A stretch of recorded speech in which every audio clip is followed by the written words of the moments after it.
Welcome to the Vulnerable Podcast. I'm your host, Brian Almeida. Each week, we'll share the inspiring story of someone who has faced their share of vulnerability and been able to find success and fulfillment. We hope all our stories will help you find the strength within yourself to live the life you want and find success of your own. Elizabeth Shue said, "I understand now that the vulnerability I have always felt is the greatest strength a person can have. You can't experience life without feeling life. What I've learned is that being vulnerable to somebody you love is not a weakness, it's a strength."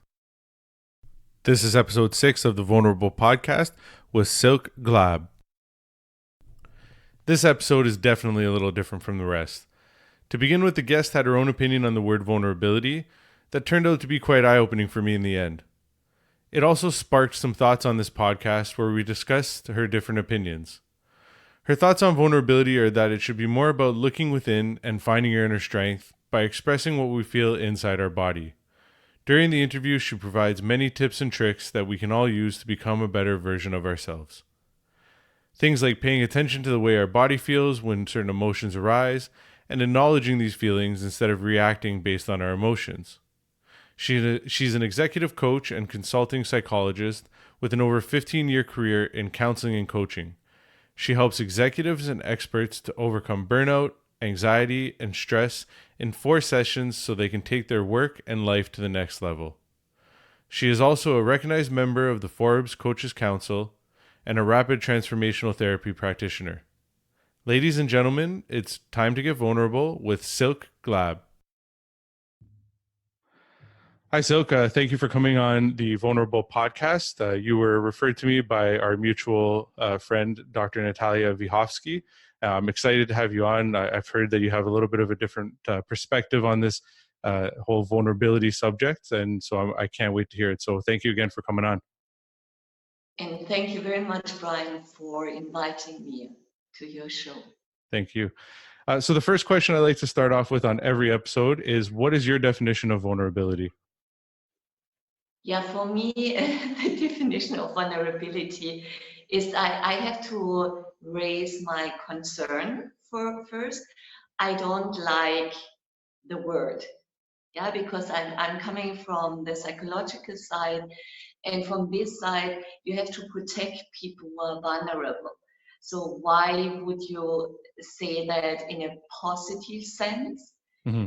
For me, vulnerability is more the ability to really get in contact with your emotions and express them in a peaceful way, because your vulnerability helps to solve conflicts, for conflict resolution and non-aggressive communication. That's exactly from where it's also coming from, the whole concept to really dive inside yourself, know what's going on, and express that your inner self to the outside. This is what I would say is under this label of vulnerability. And you have to, or you need certain skills to show that vulnerability, or to show your inner self. And your inner self are your thoughts and your emotions and your feelings. Well, so one thing that I find interesting right off the top here is that in every episode that I've done about 5 episodes so far, and in every episode, one subject that consistently comes up, which I feel like is sort of similar or has some context in what you're talking about, is self-awareness. Almost every single one of my guests has mentioned self-awareness in some shape or form and how it helped them, get to where they are and get through some of the struggles that they were presented with in life. So with that being said, the floor is yours. I'll give you some time. One thing I want to, I guess, mention to the listeners is this episode is going to be a little different. If you've listened to past episodes, it's more of an interview style and sharing stories, but Silk's got some different insights and different skills that we can use to help us overcome vulnerability, or how we can use it to, sort of build that person that we're looking to become. So the floor is yours, Silk. Yeah. Behind that, or this concept of vulnerability, is also that in the most cases we don't really show who we are. We don't often do that in relationships. We don't do that in our work. Even children in school, they're not really showing what's going on. So a lot of people, we wear a mask. And according what society or a certain setting expects from us, we are going with that. And we suppress our real thoughts and our feelings and emotions. And for a lot of people, that started already very early, mostly also in your childhood, in schooling, maybe you're in college, your first work experiences, when you realize being yourself, showing what's really going on with you, created something, was not safe. And often we didn't learn the right tools how to do that. And today, if you like, I would like to show you a method how you can really let go of your mask, yeah, and then still feel safe to get in contact with your environment. No, Would yeah, you like to know that? yeah, Yes? no, go ahead. Like I said, the floor is yours, and I think this is going to be an interesting and insightful episode. So me Yeah. myself, I'm even happy to hear it because it's something new to me too. So yeah, go ahead. Yeah, and it starts, what you said already came out from the last episodes, with self-awareness. And I say just to drop into your body and see what's going on instead of reacting. Often we are in a kind of conflict or miscommunication because we are just reacting. Yeah, we are somehow we are feeling hurt, and then we push back, and then we're like saying that all the parties are saying something, but in the end we're just miscommunicating because something on the emotional side is going on and nobody is expressing it, what's really going on.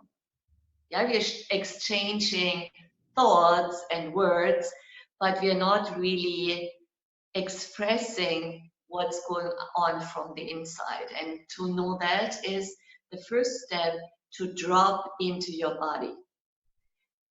And with dropping into your body means just to scan your whole body from the head to your toes and realize if you can sense any body sensations. And this can feel, oh, I feel tight here. Oh, this is itchy. Oh, I'm getting a flush here. Oh, this really is painful. And just to sense what's going on, and often the area of your heart, your head, the belly region, these are quite obvious region when emotions are coming up. And emotions is energy in motion. So we want to track this energy, these emotions that are moving through our body. And this is only to drop down and sense. Certain emotions are attached to certain areas of your body to help you a little bit. Like fear, you often feel that in your throat, that your throat is dry. You can feel that in your heart is pulsing. You can feel that also in your belly is crunched.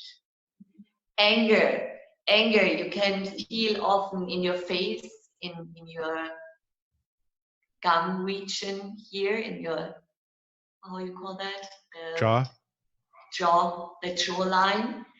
Then your fist, yeah, a certain temperature you can sense when you feel anger. Happiness, you feel often a lightness in your body. You sense it in your heart. You sense it also in your head because you feel lightheaded and everything is somehow easy. And this is quite universal.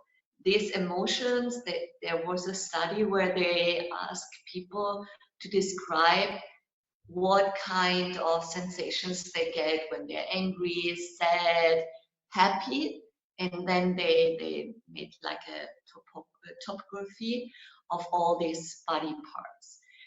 That's the first step to drop into your body without fear. And then try to put a word on the sensations you just now feel. You can say, oh, this feels icky, this feels rough, this feels mind-blowing, this feels like very tightening. Right? Find a word that describes this feeling the very best. That's the second step.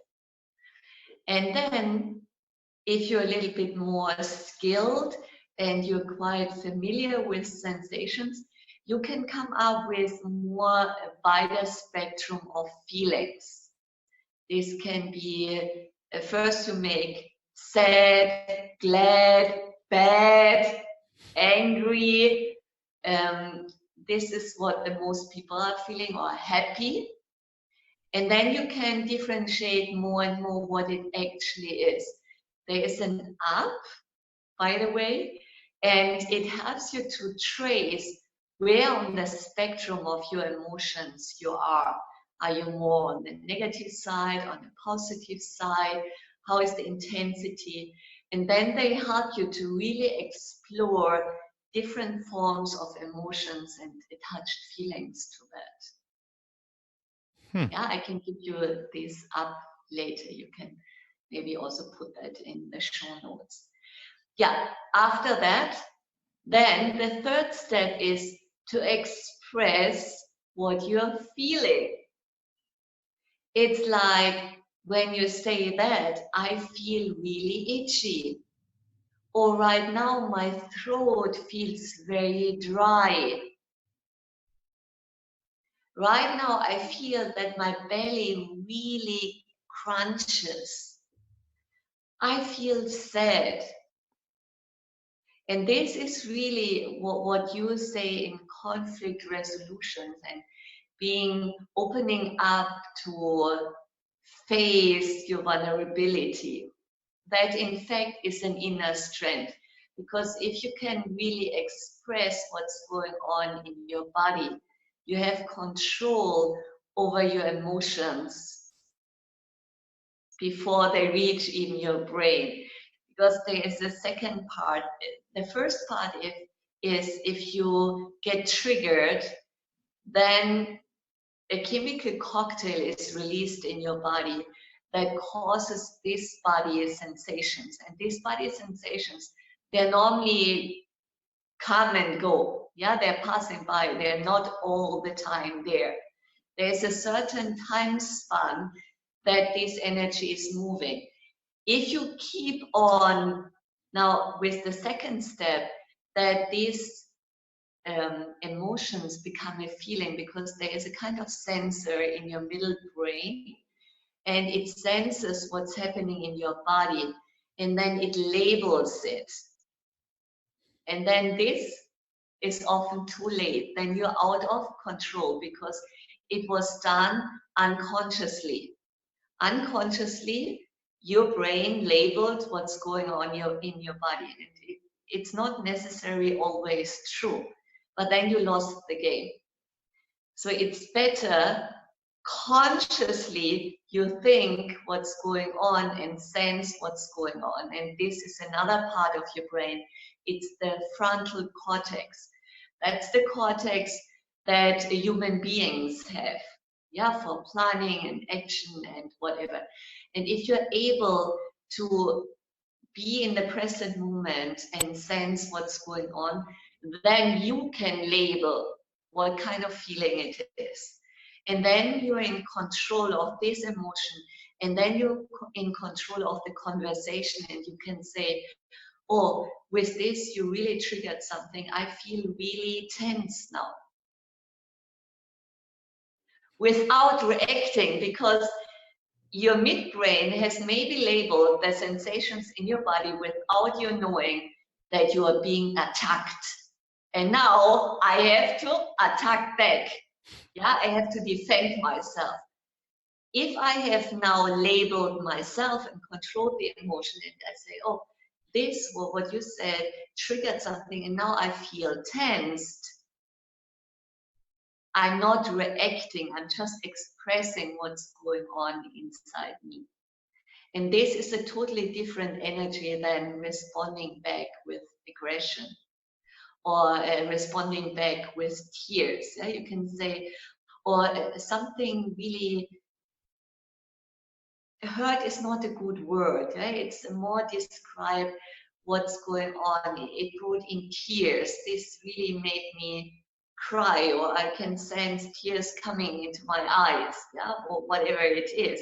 Or it makes me cry. Or I feel really full of energy. I feel really loaded up. I feel totally tense in my whole body, and I feel that my fists are really becoming tight, yeah? And if you express, then you give a chance to the other one, to the other person, to reflect, to say, ah, that's going on. So now let's talk about this one. Yeah, you create a total different way. And this is what I call vulnerability. Vulnerability is in fact an inner strength to be in control of your emotions by sensing them and expressing them. And then lean back and let the other person respond to the feeling you just expressed. Oh, Does it make sense? no, it does. It's interesting to me, and I mean, nobody, whether I'm going to share a video from this or not, but the whole time I had this big grin on my face, and the reason for that is because over the last month or so, I've really made it almost daily. I've only missed a few days, but I've been doing meditation. Just as I have an app called Calm. I go on and I do whatever the daily meditation is, and each day it's different, and there's no real focus. Some days it's a body scan, some days it's just meditating on the moment, whatever it might be. But the reason I was smiling the whole time you were talking is because I've noticed that even with this small practice that I've began doing, I've been able to recognize a lot of things sooner and not let myself sort of spiral out of control. So what you're talking about sounds extremely interesting to me, because it's a different way of looking at, I guess, meditation, or a different practice of it. And I could definitely see where this could help people. And even just the points you're making about vulnerability being something you got to work on within first, I think that's key, because I mean, the only reason I started meditating in the last month or so is because I've dealt with a lot of personal struggle over the past couple of years. You know, there was a point where I was very heavily on social media, and, you know, as you talked about in the beginning of when you started to speak about this, you said, you know, about the mask. And when I started out on social media, I felt like that's sort of what it was. I was telling these stories, but I hadn't really dealt with my own personal stuff yet. And so over the past, you know, 8 to 12 months or so, I took time away and I started dealing with a lot of my own personal things, whether it's, you know, me personally, my marriage, whatever. And it's really funny how, like, this is all coming around, and what you're saying is making complete sense. And I think it's important because, like I said, people listening to this episode, as much as, or this podcast, as much as I want them to learn from other people's experiences, to know that, you know, you have the power and everything to get through what you're going through. I think what you're telling us is key to, you know, that journey as well, because if they're not able to do the work within, it doesn't matter what advice or what we share with them, they may not be able to actually achieve that change. So I totally agree with Yes. everything you're saying, and like I said, experiencing it a little bit myself has been pretty amazing. So And for me, therefore, I would like to replace the word vulnerability with inner strength. If you have this inner strength, then you can be soft to the outside. Yeah, you can show a softness and gentleness to the outside without fearing that someone will just hit you in the face. And there's even research what you said about meditation. With daily meditation practice, even if it's only 10 minutes, and if it's meditating on your breath, mindfulness breathing exercise, when you do that on a regular basis for at least 8 weeks, you will see that your amygdala, that's also part of the midbrain, that responds to stress, to outside stimuli. Whenever we feel in danger, that we have to protect ourselves, then this amygdala is activated. And if you're in a lot of stress, or you have experiences that you felt attacked and you had to defend yourself, then your amygdala is even bigger. Yeah, and the connections to other parts of the brain is also much stronger. With daily meditation, you reduce this the firing of the amygdala, you reduce that, and even the other connections. And this we also say fusing with yourself to what you said on social media, you fused with a certain identity of yourself, yeah? And you showed a certain identity to the outside. And in the end, you also believed in that kind of identity. And even when someone came and said, Brian, but in fact, in reality, you are this and this, how would you feel? Yeah, you would have just bent yourself. Yeah, and there's another region in the brain near to this amygdala. It's called the posterior cingulate cortex. And this is responsible, or it's activated when you're fusing with your identity, or you're fusing with certain thoughts and beliefs, like being caught up in your thoughts. And with meditation or this kind of mindfulness, you deactivate that part and you become more neutral. Yeah, you're not fusing with a certain self-concept of you anymore, and you open up to other opportunities and to your inner world and what is outside you. No, this is excellent what you're doing. No, and like I said, everything you're saying just through my own experience, and I mean, I'm sure other people have experienced this as well. But like in the past, like I said, 8 to 12 months, I've even found that like my emotions are more open. Like I've had more times where I've felt sadness than before, or I've expressed it, through tears or whatever. Whereas in the past, I would have just held a lot of that in, just because of my normal practices. And then the other thing I find interesting about what you just said is I feel like that's why a lot of us out there, and there's a lot of talk about this, especially through social media, is this whole imposter syndrome. I feel like what you're talking about right now is exactly what leads to that, is this whole thing of, us trying to struggle between our false identity, or the identity the story that we're telling ourselves, and then the real person. So, again, all this is making a lot of sense, and it's and you get fused, also in this kind of thoughts about yourself, like the imposter, to say, oh, I'm not so good as people think, I'm just putting a mask, I'm not that person at all. And you get even fused with this kind of thoughts and with this identity of being an imposter. That's also very strange. And one of the ways to deal with that is also to invite your thoughts in. Allow your thoughts, whatever you think about yourself. Don't be scared, because thoughts are only words. They are not you. It's not you. And just to create awareness, everything what you sense is created by your brain. It's not you as a person. So even these thoughts are created by a chatterbox inside your brain. And invite this chatterbox, as I said, it's just words chattering around, and ask them to say, okay, I know you want to tell me something. I know you want to teach me something. But now, your thoughts, are they actually helping me to have a fulfilling life? How do I even feel if I have these thoughts? Do they make me happy or sad? And who would I be if I didn't have that thought?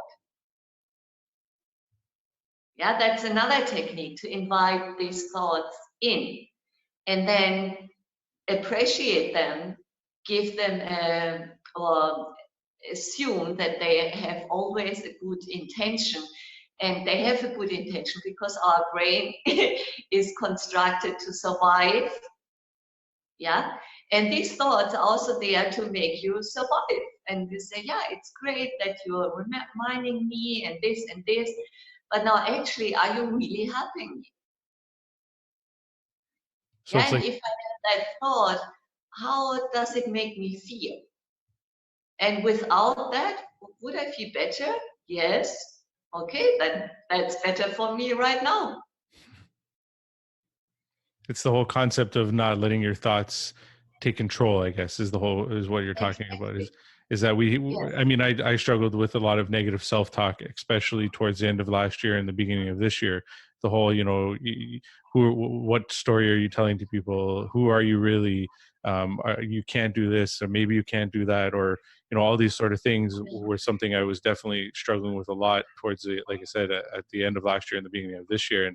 And again, since I've, whether it's through reading, whether it's through just, like getting a little more self-aware, and then now with the meditation, I can see the difference, like, even in terms of just whether I let them continue and spiral, like I said earlier, or whether I catch them and sort of go, okay, what is this all about, or where is this coming from? So again, Yeah, it's better you catch them because then again you're in control, and there's also a nice exercise to say, I know I am having the thought blah blah blah. I notice that I have the thought blah blah blah. And this again also helps you to catch them. And what you said, that you suppressed a lot of emotions. What I experienced in hypnosis, there are different forms of hypnosis, that over the year you have suppressed a lot of emotions. And often you can't track them anymore. Yeah? So they're really pressed down layer by layer. And in a kind of hypnosis, you can also allow them just to lift up. And even if it takes 1 hour, just to allow all these emotions to come up and then release your body, because they're also often attached to certain organs, to certain parts of your body, and then just lift them all up. And whatever story is attached to these emotions, and you will really feel extremely relieved after that. hmm. See, no, when I think about hypnosis, I think about the whole, when I snap my fingers, you're going to quack like a chicken, or quack like a duck or whatever. Yeah, I've but never. hypnosis is nothing else than a state of meditation. It's a state of high concentration, of awareness. You feel calm, and you're quite suggestible. Hmm. Yeah, but it's a very high state of concentration and alertness. And this is what you also want to achieve in meditation. And hypnosis is the same. Interesting. It's a way of being guided into a meditative trance state. And you're still able to hear everything, to stay in contact with the therapist, and decide what you want to talk about or not. Hmm. Interesting. Again, this is all a learning experience for me, and it's actually it's very intriguing for me, because again, over the time that I've been doing this work, like one thing I've been doing a lot more of is reading, and everything that I read, I feel like I learned something new, and I'm really enjoying that. I journal as well in the mornings, and I just recently Yes. wrote in my journal that the whole expansion of your knowledge, the constant learning, has been an activity that I forgot about. I mean, you do it a lot when you're younger because you're in school and you're forced to, you got to learn math, you got to learn this, you got to learn that. But then as I became an adult, it was, go to work, get paid, pay bills, so on and so forth. And I got out of the routine of reading and learning. And now that I've gotten back to it, it's incredible, to be completely honest, because it just shows you that there's so much that we're capable of, and that we can, still do in our lives. And so what you're telling me right, everything that you're sharing right now is just, again, it's mind blowing, I guess, is one way of putting it, because it's like, I just, I didn't know a lot of this existed before, a few months ago. And now that I'm being more open to it, and learning more about it and hearing more about it, it just makes me wonder what else I can still learn, and how much more I can still grow. So it's all very interesting. Yeah, and now learning is rewarded positively. Yeah, before you said, in school it was learning, just passing exams and this and this. And often this is then negatively attached. But with what you're doing now is like learning and feeling rewarded with gaining knowledge. Again, another another new way of looking at things. Yeah, So okay, because this drives you now. You want to learn more and more. And there's also again a brain mechanism behind that. It's like you feel rewarded, and that's dopamine, and therefore you want to even learn more. Yeah, you have more desire to go on and learn because it's better than you expected. If yeah, something is better than expected, then dopamine is released, and then the dopamine drives you then to crave for more. well, it may explain why I've bought like 30 books recently. Exactly. Anytime I go out now, Amazon is happy. I go out anytime I go out now, I go to the book section of the store, or like I've been going to a lot of thrift shops where you buy like, people's used books, and I just buy three or four Great. books, and they're all very like, they're all pretty much on the subject of self-improvement, self-help, stuff like that. Just because that's an area that I'm extremely interested in, because of, not to get into my own story or whatever, but for the first 31 years of my life, I just sort of followed that pattern that I spoke about previously of, go to work, get paid, job after job, in and out of jobs, so on and so forth. And it wasn't until I lost my job in mid 2017 and was forced to sort of be in this position of, okay, well, why is this happening? Like, why does it seem like I'm constantly in and out of jobs and whatever? And so I started to sort of look within myself a little bit then. And so, it's interesting to me, like how, in this short period of time though, I've been able to sort of say to myself, okay, like what else is out there? What else can I learn? And like you're saying right now, that I guess because of this and because of the work that I've done on myself and everything, it's leading me to a place of more happiness. And then that's affecting certain other activities like the purchasing of more books, because I want to learn more, because I find it rewarding. So it's just it's interesting to see all the puzzle pieces put together as you're talking about this. So I'm just constantly like, my mind right now is just, it's spinning, but in a good way, because it's making a lot of sense. So And you started from, I would say, you started from a place of vulnerability, and you had the courage to do a self-inquiry.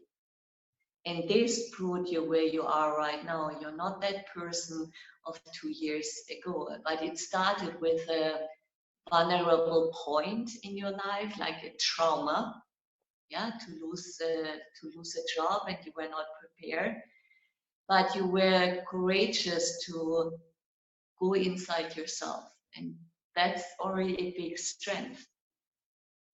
And yeah. then you see what came up, yeah. So you somehow changed to the outside. You're not this person who has to show a certain identity on social media anymore.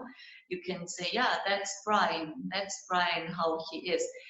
But I guess you feel much stronger from the inside than at the times when you were this guy on social media, but felt quite mushy maybe inside. No, for sure. It's like I said, I felt like I was sharing stuff, and as much as it was my experience, and I just hoped that my experience would be relatable to other people and it would help them. And I've had people reach out to me and tell me that it did, and I appreciate that, and I'm grateful for that. But yeah, I can totally agree that on the inside, I was like, well, I haven't exactly done all this myself. I was working with a life coach, and I still work with them, but he was sort of wanting me to start running workshops and helping people through my experience and helping them figure out certain things in their life. And then about maybe 2-3 months ago now, I emailed them and I sent them a little paragraph, and I basically just said, as much as I want to help people, and this is something that I definitely want to do, it's one of the core values for me moving forward, is being able to help people, because I've seen not only myself struggle, but other people in my family and close friends. But what I said to him is that I have to make sure that I'm actually living this life and I'm actually doing things for myself and in the right place before I'm telling other people. Otherwise, I'm doing them a disservice, because I'm just making up again, a story or something. And then I'm going to go home feeling like, not feeling good about it or feeling like I lied to people. And that's not what I want. I want to make sure that as long as I'm in the right place, as long as I've done the self-work that we're talking about, then I can move forward with that. So again, it makes sense. Yes. I congratulate you for this, because there are quite a number of people outside who did like short courses or courses, but they have not done the work on themselves. Yeah. And then you may project things from yourself to the other people. And I really congratulate yourself to say, okay, I want to heal myself first and see what kind of methods are really working for me. And then I will attract the right people I can give these methods to them. And this is actually what every therapist is supposed to do. Yeah. If you like in the States, I think you have the clinical psychologist and counseling psychologist, and all of them, they have to do this. Or in Germany it's like that, in the UK you need your own supervision sessions to heal yourself, to make sure that you're not projecting something to the client. And therefore it's very wise for what you're doing, and to be more authentic and have this inner strength to be there for people when they come up with their tears and their stories, and you can create that space, yeah, not to be triggered anymore by their stories, but holding the ground, opening the space, holding them while they can heal. Yeah, no, that makes a lot of sense, because you don't want to, again, you don't want to be still struggling yourself and then trying to help others through their struggles, because then it's just more struggle. Yeah, So no. exactly. There's something even in coaching, it says, are you able to sort by yourself and others?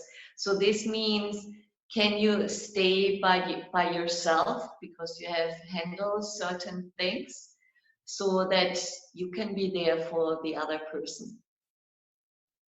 Makes sense. Makes sense. So, I mean, I've got to ask, because through all this that you've been sharing, and I mean, you don't have to share a long story or anything like that, but is this just the way that you've always been? Like, did you grow up this way? Is this something that's always been a part of your life? Or, did something happen?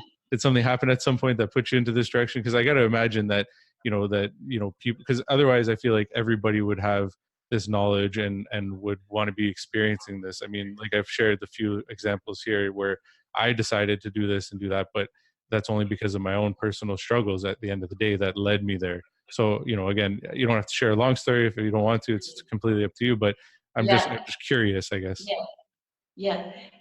There is a reason why I became a psychologist.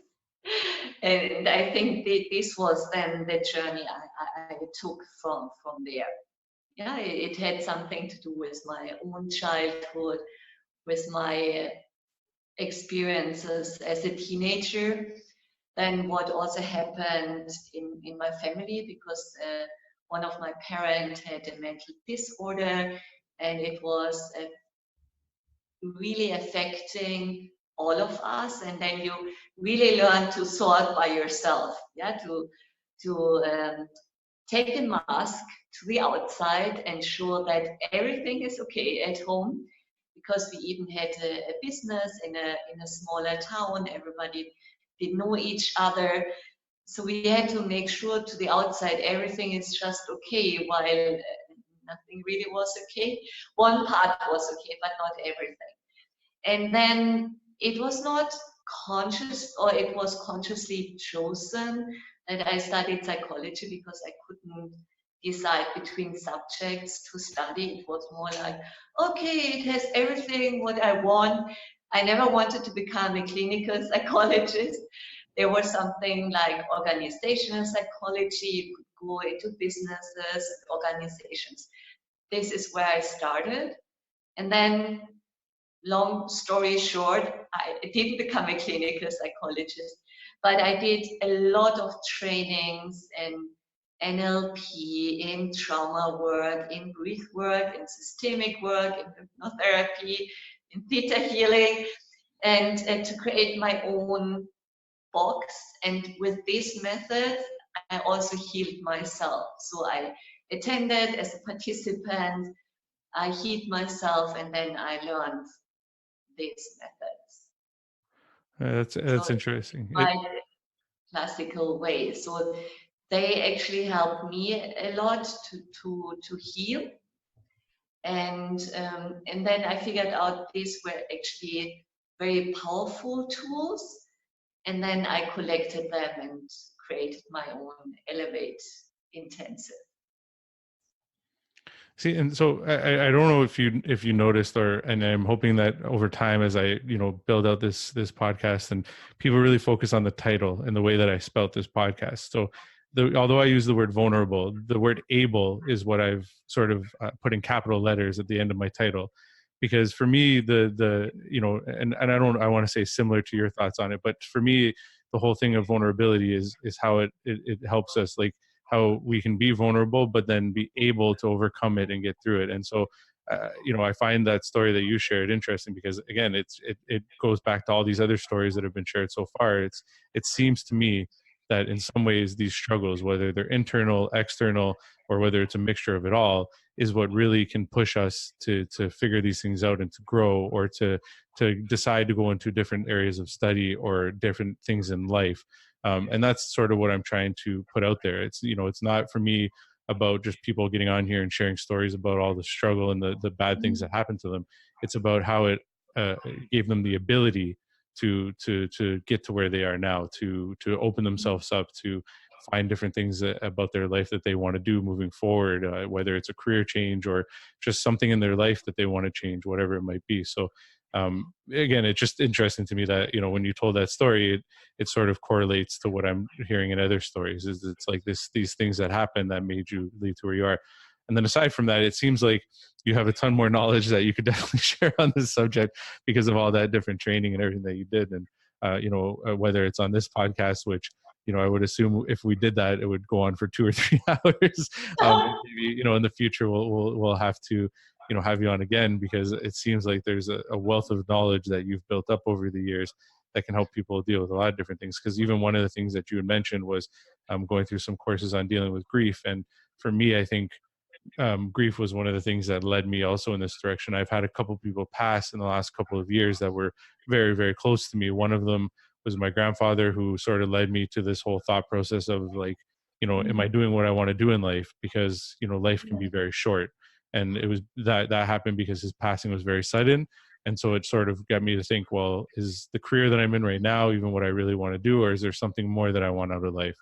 And then, with the person who passed most recently, which was my grandmother, the lessons that I took that time around were, she was, very strong towards the end. Like she, even though she was, like what she was going through health wise wasn't easy, she was still very strong and still showed that, like that strength for her family and the love for her family. And she still seemed like that happy person that I'd known all my life. And that sort of taught me how to sort of work from my heart rather than my head, if that makes sense. So it taught me that, when you're thinking up here all the time, it's not so good. You got to think more from here, because for her whole life, wasn't about, money and this and that. It was about having time around her family and spending time with the people that she loved. And so it's just interesting when you talk about grief, not to get again into my own personal story, but it just something else that I think can help us deal with other things, or recognize things. And even in terms of the contemplation of death is something that I've taken on over the last little while through just some of the books that I've read, and just I have an app as well that I use, but we won't get into that. But again, it's the whole point of just thinking about that constantly, because I think that too many of us feel like we have a lot of time and that we can do everything, and then we get to that point in our life and it's like, well, I didn't do all the things that I wanted. So again, just different things that have been coming up for me.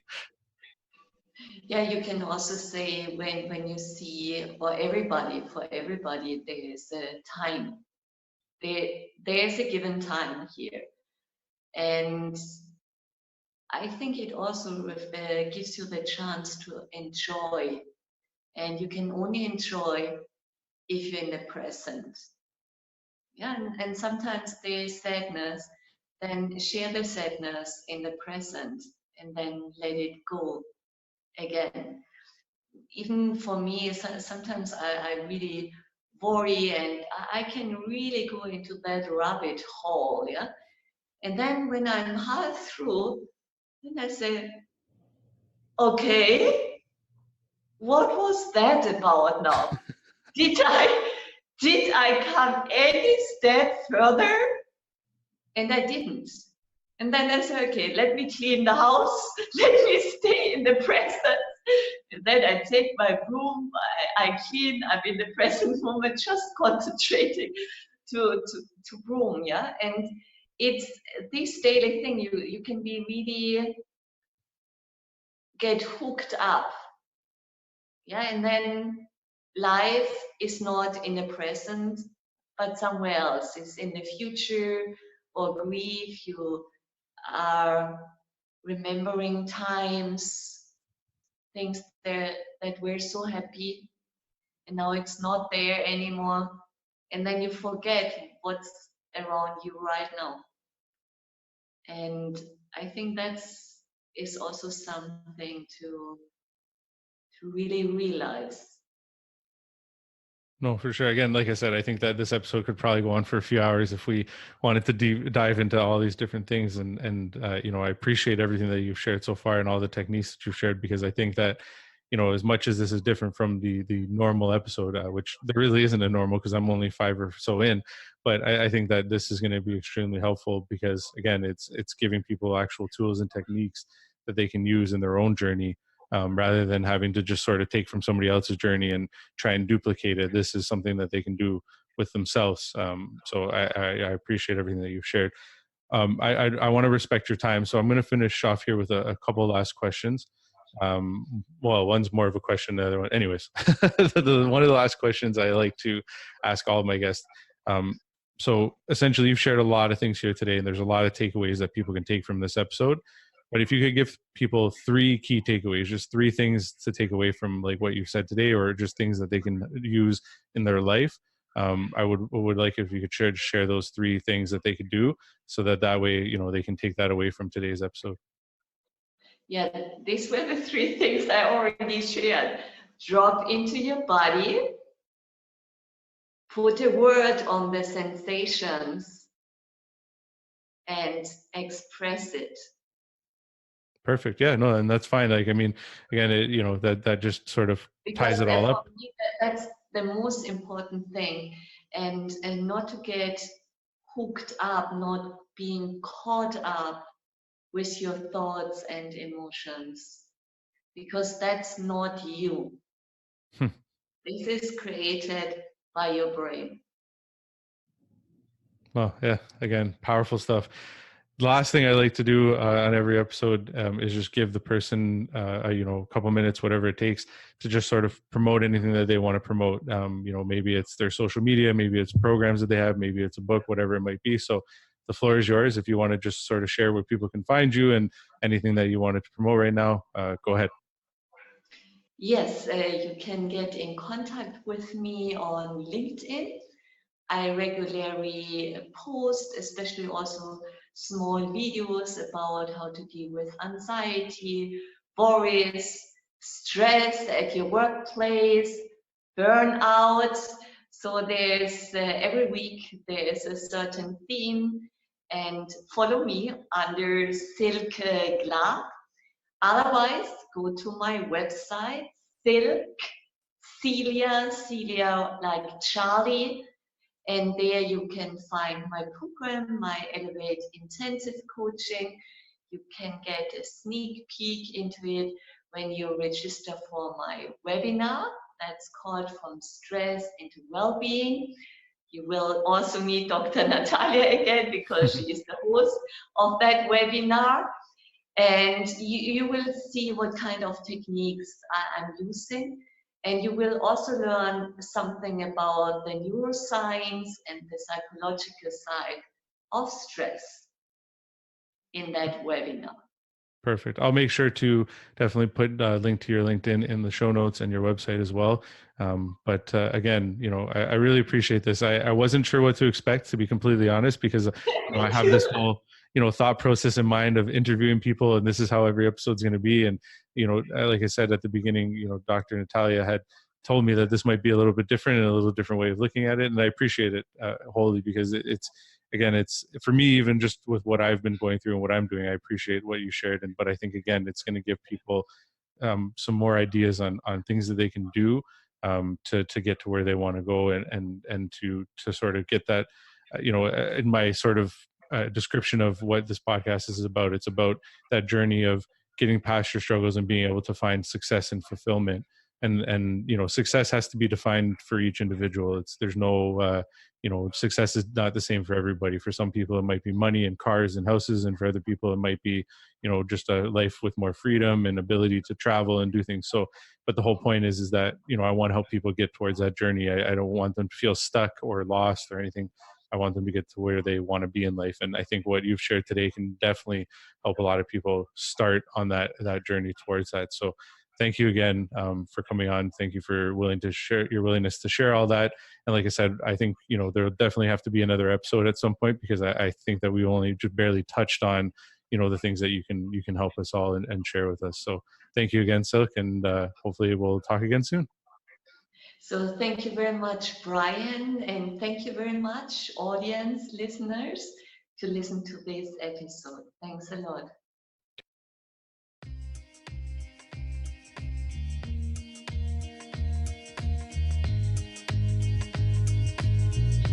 Thank you for listening to the Vulnerable Podcast.